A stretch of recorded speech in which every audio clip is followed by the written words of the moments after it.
Breaking news, Defense Minister ng Pakistan, pinasinungalingan na ang mga kumakalat na balitang bibili sila ng 5th generation fighter jets mula sa China, habang ang China naman ay nananatiling tikom ang bibig at hindi kinukumpirma kung totoo nga ba o hindi ang balitang may kasunduan na silang magbenta ng J-35 fighter jets sa Pakistan. Kaya naman sa madaling salita ay napakalaki ng posibilidad na may koneksyon sa komunistang partido ng China ang nagpapakalat ng maling impormasyong ito na nagdudulot ng posibilidad na mas lumawak pa ang digmaan sa pagitan ng India at Pakistan sa panahong ito, kung saan bagamat katatapos lamang ng direktang labanan kamakailan ng India at Pakistan ay maaari itong muling sumiklab kung mababahala ang India sa posibleng pagbili ng mga fighter jets ng Pakistan sa China, dahil maaari itong ituring ng India na paghahanda sa mga susunod na pag-atake laban sa kanila, dahil ayon nga sa India ay hindi sila magdadalawang isip na muling lumikha ng pag-atake sa loob ng Pakistan kung gagawa ito ng provokasyon laban sa kanila. At kamakailan lamang din ay napagtanto umano ng deputy ng India's army na tumulong ang China sa Pakistan sa panahong nagaganap ang labanan sa pagitan ng dalawang bansa. Mga indikasyon na nais talagang palalain ng China ang labanan sa pagitan ng India at Pakistan, dahil kung magkakaroon ng mas maraming digmaan ay mas magiging abala din ng US upang mamagitan at isalba ang interes ng kanilang bansa sa pagitan ng mga bansang naglalaban, at sa paraang ito ay makaiiwas ang China na ituon sa kanila ng buo ang atensyon ng Amerika, dahil ayon nga sa di umano ay naging pag-amin ng Foreign Minister ng China ay hindi nila matatanggap na matalo ang Russia laban sa Ukraine, dahil kapag nangyari umano ito ay maitutuunan ng buo ng US ang kanilang atensyon laban sa China.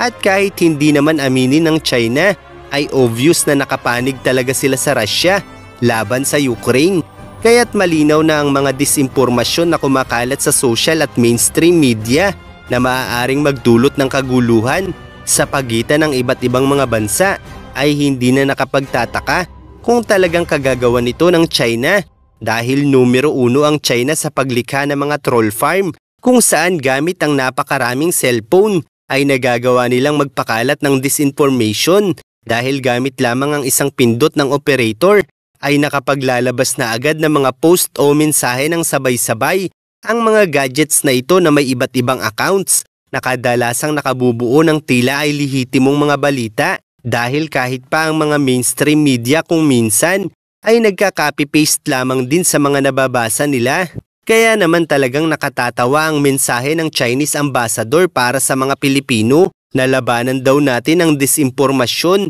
na nakasisira sa relasyon ng Pilipinas at China. Gayong malinaw naman sa mga Pilipino na ang China rin naman ang lumilikha ng mga disinformasyong ito. Kaya't kung susundin natin ang payo ni Wang Shilian ay para na rin itong sinabi na labanan natin ang China, dahil sila ang katumbas ng disinformasyong sinasabi nila. At sa katunayan, maging ang bansang Canada ngayon ay nag-iingat na sa mga disinformasyon ng China. Kaya naman kamakailan lang ay ipinagbawal na ng pamahalaan ng Canada ang paggamit ng mga CCTV camera mula sa kumpanyang HK Vision ng China. Nangangamba kasi ang pamahalaan ng Canada na magamit ng China ang mga CCTV nito upang makakuha ng mahahalagang impormasyon mula sa mga pampubliko at maging sa mga pribadong sektor ng industriya ng bansa. Ang mga CCTV camera kasi sa kasalukuyan ay kadalasang ginagamitan ng mga mobile apps, kung saan sa pamamagitan nito ay nakukuha ng kumpanya ang mahahalagang impormasyon sa mga taong magda-download o gagamit ng mga apps na ito. Bukod pa riyan, ang storage ng camera ng mga CCTV ay nagpapahintulot din sa kumpanyang nagmamay-ari nito na makita ang mga records ng video at audio sa mga lugar kung saan nakalagay ang mga ito. At sa ganitong paraan, halimbawa sa mga opisina, bahay o mga cafeteria na may mga CCTV, ay madali lamang nakikita ng mga CCTV camera ang aktibidad ng bawat isa, kung saan may mga pagkakataong ang ilang mga personalidad ay hindi na napapansin na habang ginagamit nila ang kanilang mga computer o gadgets ay may matang nagmamasid sa kanila, at sa oras na mag-login sila sa kanilang mga accounts ay madali lamang itong naire-record ng CCTV camera. Isang dahilan kung bakit maraming accounts ang madaling nahahack sa prosesong ito at kung minsan ay mayroon ding mga masiselang video ang nakukuha ng mga CCTV camera na nagagamit rin ng ilang personalidad upang i-blackmail ang kanilang mga biktima. Kaya naman kung matataas na opisyal ng bansa ang mabibiktima ng mga CCTV cameras na ito, ay napakalaking advantage nito para sa China dahil maaari silang gumamit ng mga ordinaryong tao upang mang-blackmail para sa pera o kapalit ng mga kondisyong nais nilang ipagawa sa kanilang mga biktima. Kaya't ganoon na lamang ang takot ng Canada na magamit ng China ang mga CCTV cameras na ito laban sa kanila dahil kahit ang mga malalapit lamang sa pinakamatataas na opisyal ng bansa ang kanilang mabiktima, ay maaaring magamit pa rin ito ng mga hacker upang mapasok ang sistema ng mga gadgets ng tina-target nila. Kaya naman bagamat napakalaking tulong ng mga CCTV camera sa kasalukuyang panahon, ay hindi rin maiaalis ang panganib na dulot nito, lalo na kung ito ay konektado sa pamahalaan ng isang napakalaking bansa,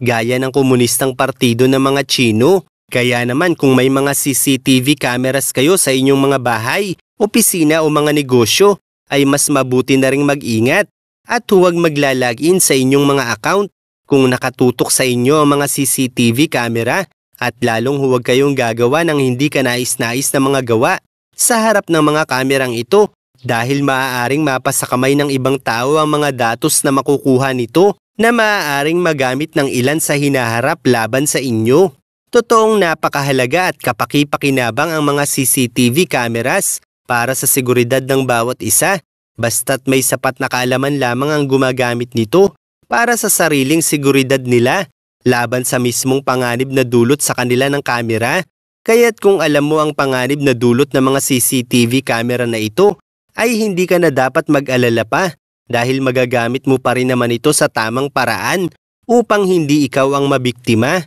Gayunpaman dahil marami pa ring tao ang ignorante sa bagay na ito, ay marami pa ring bansa gaya ng Canada ang natatakot sa mabilis na pagdami ng mga CCTV cameras ng China sa mga bansa nila at hindi malabong mayroon na ring mga opisyal ng bansa nila ang nabiktima, kung kaya't kahit isa lamang itong simpleng CCTV camera ay agaran nilang ipinasa ang batas para ipagbawal na ito sa Canada.